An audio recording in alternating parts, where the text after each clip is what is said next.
Good morning, church. It's Monday morning, and I have the privilege of bringing a word to you from the Lord.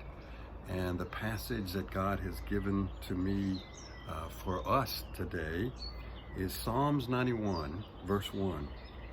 It goes this way: He who dwells in the shelter of the Most High will abide in the shadow of the Almighty.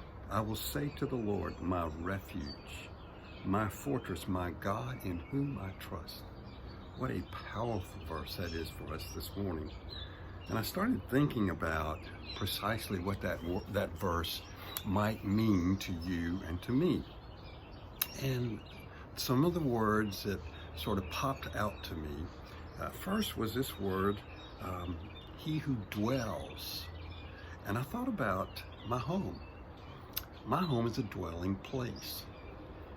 But just because it is a dwelling place, it only has meaning if it becomes a shelter for me. My home is a place where I seek refuge. It's a place where I rest. Last night I slept well. I hope you did too. But I did so in my bed. My bed is in my home. It's a place where I get recharged. Yesterday was a great day in the Lord for us.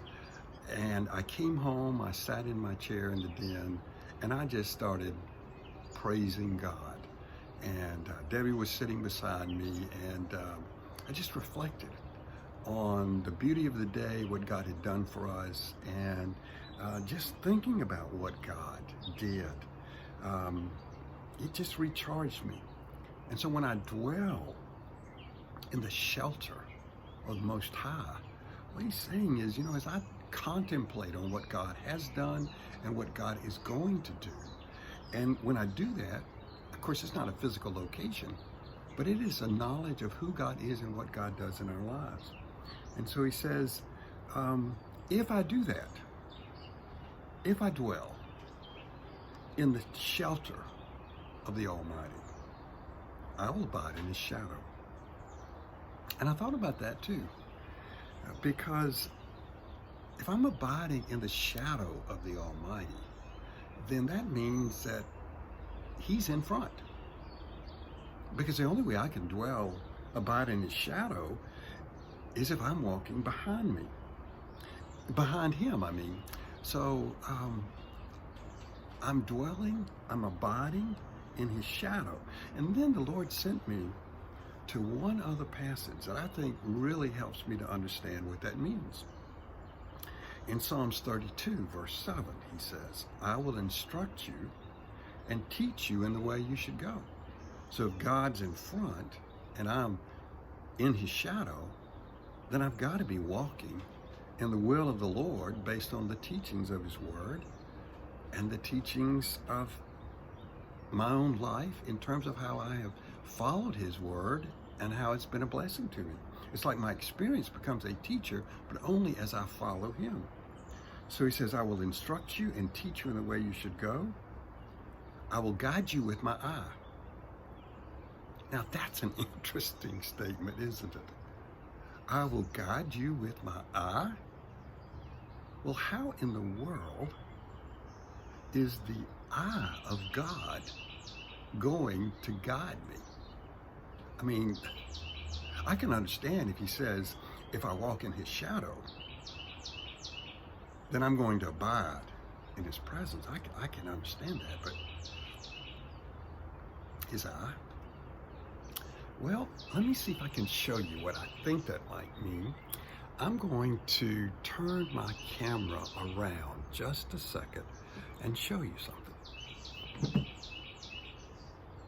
Oh, let me see. I wish I knew how to do this so it flips. Hold on. Let's see. Oh, stink.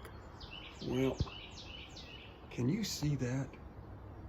I hope this video is working.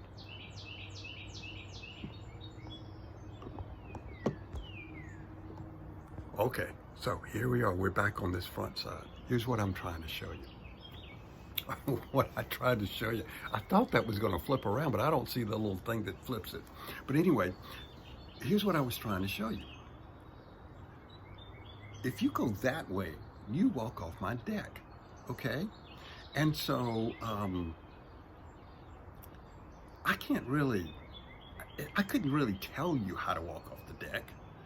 The best thing for me to do is give you a video.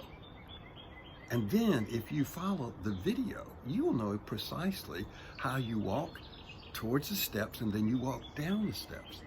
And so if God says he's going to guide us with his eye, you know what I think he's really saying? I think God is saying that if we trust God in the moment of every day, if I trust him right there, if I trust him for my steps, if I trust him for what's going to come up that's unexpected,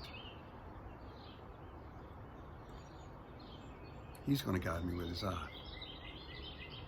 And to confirm that, you know how the rest of that verse goes? He says, I will guide you with my eye. Be not like a horse or a mule without understanding, which must be curbed with bit and bridle. So if God's guiding me with his eye, I'm voluntarily following the Lord who is in front of me. I'm walking in his shadow. I'm abiding in his presence. I'm dwelling in the shelter of the Most High because I trust him, I love him, I know him. So my encouragement to us today is that we would dwell in the shelter of the Most High. We would abide in his shadow. We'd be guided by his eye. Pray with me. Bless us, Father, in the knowledge of who you are, because you're good. And out of your goodness, Father, we find security. Out of your goodness, Father, we can dwell in the shadow of the Most High. May we do so today. In Jesus' name, amen. God bless you, church.